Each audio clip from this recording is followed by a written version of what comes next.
This is the global news on Top Accolade News. And first, the headlines. Tinubu promises resumption of production of PHC refineries. Nigeria cuts power supply to Niger Republic over Coup. Lagos governor orders probe into doctors' elevator debt. Mo Abudu gets special role for UK African Investment Summit. Details coming up shortly.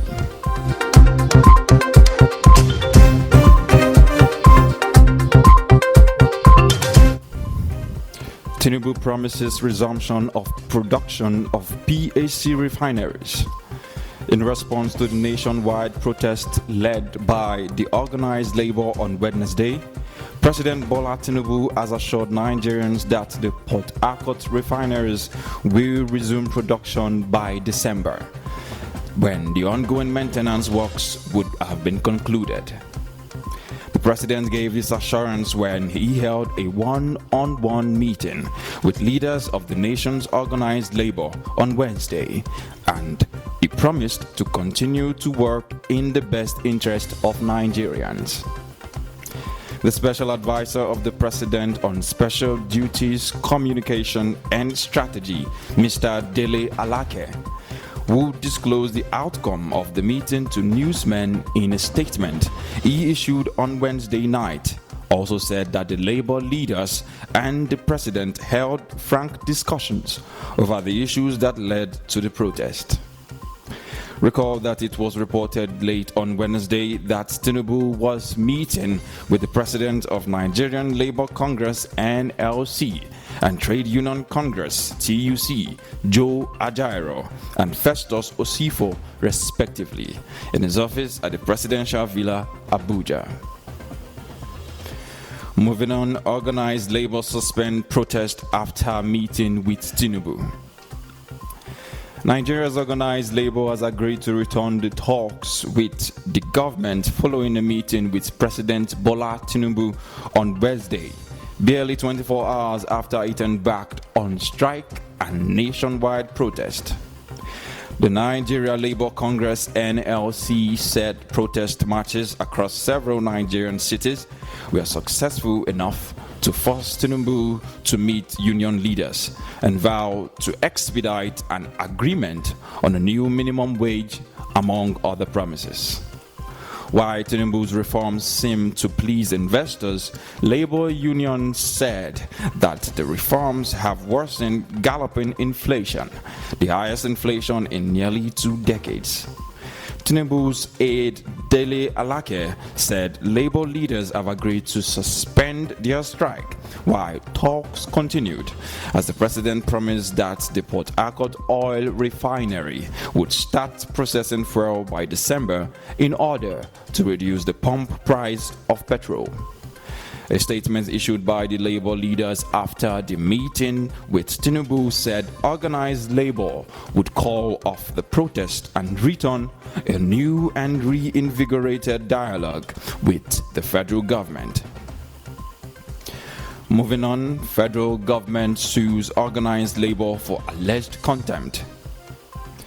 There are unconfirmed speculations that the federal government has filed a fresh suit against the Nigeria Labour Congress (NLC) and the Trade Union Congress (TUC) for allegedly defying a court order restraining the duo from embarking on strike.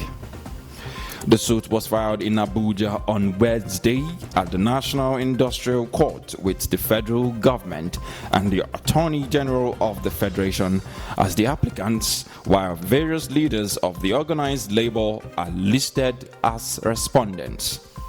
Recall that shortly after the organized labor embarked on the first day of a strike and nationwide protest on Wednesday, its leaders met with Bola Tinubu at the Presidential Villa. Moving on, Nigeria cut power supply to Niger Republic over Coup. To show its resolve to end the military takeover of power in Niger Republic, Nigeria has disconnected the supply of 150 megawatts of electricity daily to Niger. The move is part of the efforts by the Economic Community of West African States, ECOWAS, to restore democracy in that nation. The disconnection order given yesterday by the federal government was effected by the Transmission Company of Nigeria, TCN, on Tuesday night. The action is described as a total disconnection of power supply in line to that country. It would be recalled that ECOWAS heads of state had last Sunday given the coup plotters 7 days to restore President Bazoum to power or face military action.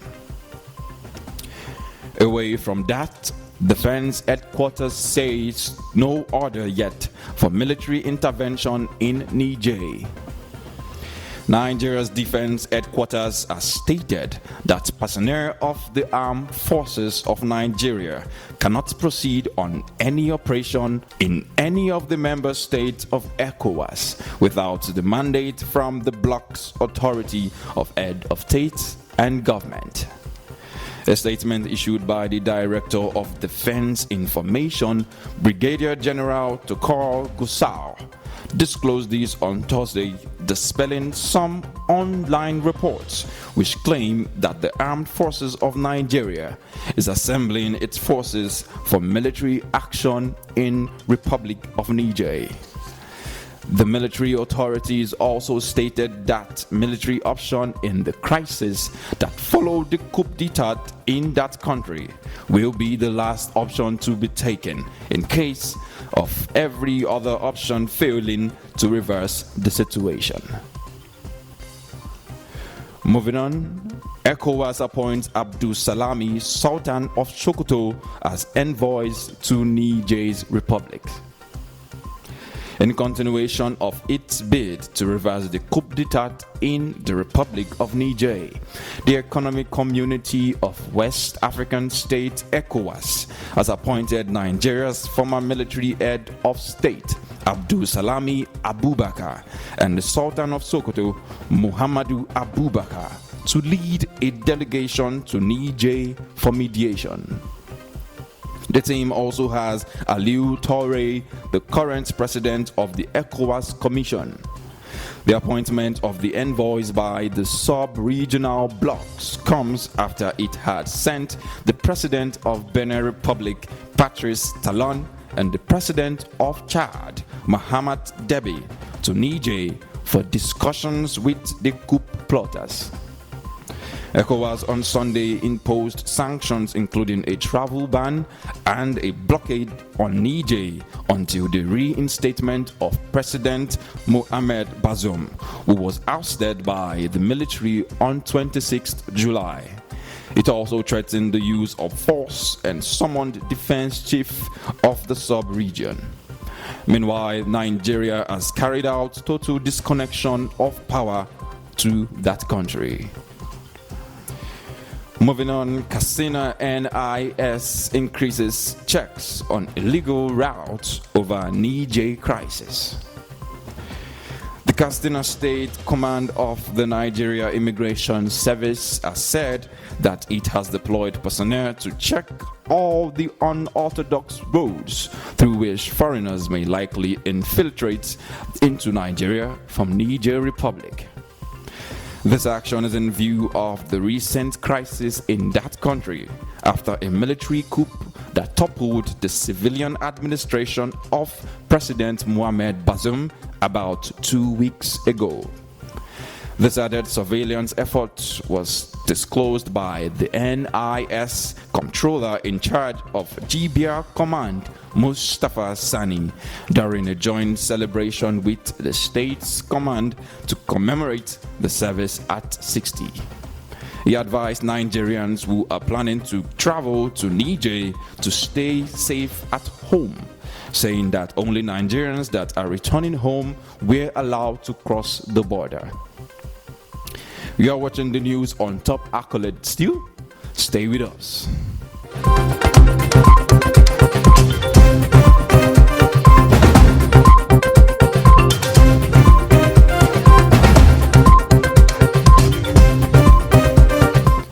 Thanks for staying with us. Still on the news, girl abducted in Kogi, rescued in Imo State. Still on security, the Imo State Police Command has announced the rescue of abducted 16-year-old Khadizat Labran from Kogi State. The command spokesperson Henry Okoye made this disclosure in a statement issued on Wednesday. It said Labran was kidnapped and blindfolded by some gunmen at Ganaja Junction in Lokoja, taken away by the kidnappers. Okoye explained that the victim later found herself in a bush and escaped. She found herself wandering by a good Samaritan in Inquiry, Imo State. He advised members of the public who could locate a home to call the Police Public Relations Department, Owerri, on 0814-802-4755 and assist in reuniting the girl with our family. And away from that, the Lagos governor orders probe into doctors' elevator debt. In health, the governor of Lagos State, Babajide Sanwo-Olu, has given orders for a thorough investigation into the death of Wawere Diaso, a medical doctor who died as a result of a faulty elevator at the State General Hospital, Odon, Lagos Island. Ms. Diaso, who was on a one-year internship at the General Hospital and had only about 2 weeks to complete a program, was trapped in the elevator for more than 40 minutes before she was rescued. Mr. Sanwo-Olu, in a reaction shared his microblogging site X, described the unfortunate incident of the medical officer's death as distressing. Meanwhile, the Lagos State chapter of the Nigeria Medical Association, NMA, the umbrella body for the medical doctors in the country, has directed its members across 3 hospitals in this state to commence an indefinite strike action. The NMA listed the affected hospitals as the General Hospital, Odon, Lagos Island Maternity Hospital, and Massey Street Children's Hospital, also located on Lagos Island. And away from that, marketers say local refining will reduce petrol price. In business, independent oil marketers in the country have given indications that local refining of petroleum products will save at least 70 naira per litre in the pump price of petrol. The National Controller Operations, the Independent Petroleum Marketers Association of Nigeria, Mike Osatuyi, made this known while speaking on the benefits of the federal government investing in functional refineries. He said that though the contract for revamping of refineries had been awarded, it would be a great development for repairs to be completed as soon as possible in order to ease the stress and huge cost of importing fuel into the country. He listed other benefits of operational local refining as reduction in insurance cost, reduction in product delivery time, and increase in employment. Nigeria currently relies on petrol importation due to lack of functional local refineries. And moving on, businesses in Anambra defy sit-at-home order. Contrary to previous experience, there were full commercial activities in Anambra State on Wednesday as residents defied the 2-week sit-at-home order by the Finland-based factional leader of the Indigenous People of Biafra, IPOB, Simon Ekpa. Observations showed that in Awka, the state capital, traders, businesses, and transporters, including banks, opened for commercial activities. Also in Eke, Awka, Unkwo, Amenyi, and timber markets, traders and buyers came out in mass to transact their businesses. It was much the same for travelers as commuters were seen in various motor parks booking and boarding to travel to different locations. Commercial buses and tricycles also operated fully without any form of molestation. The situation was not different in other parts of Anambra State, including Onitsha, Ekwulobia, and Nnewi, where markets and banks were open for business and people were seen moving out and about freely. Recall that the governor, Charles Soludo, has held meetings with stakeholders such as traders, commercial bankers, bank managers, and others over the illegal sit-at-home order. And moving on, Mo Abdu gets special role for UK African Investment Summit. Nigeria's popular entrepreneur and chief executive of Ebony Life Group, Mo Abdu, has been appointed creative champion for the upcoming UK African Investment Summit, which will hold in April 2024 in the United Kingdom. The appointment was announced by the UK Secretary of State for Foreign, Commonwealth and Development Affairs, James Cleverly, during this creative industries event at the residence of the British Deputy High Commission in Lagos. As part of the UK African Investment Summit, a first of its kind, UK-Nigeria Creatives side event will be held in London to promote the creative sector in Nigeria and other Pan-African countries and UK-African collaboration in this field. The African creative economy holds immense potential for driving economic growth, fostering cultural diversity, and empowering local communities across the continent with its rich heritage, artistic traditions, and diverse talent pool. Africa is said has been poised to become a global powerhouse in creative industries such as music, film, fashion, literature, visual arts, and design. Away from that, in sports, PSG removes Mbappe from its website cover. French leading soccer side Paris Saint-Germain has removed French captain Kylian Mbappe from its website cover as he is linked with a move to Real Madrid in the ongoing summer transfer window. With this move, it is the likes of Neymar da Silva Santos Jr., Lee Kang-in, Marcos Aouassi Correa, and Lucas Hernandez and Marco Verratti that are the current players on PSG's cover.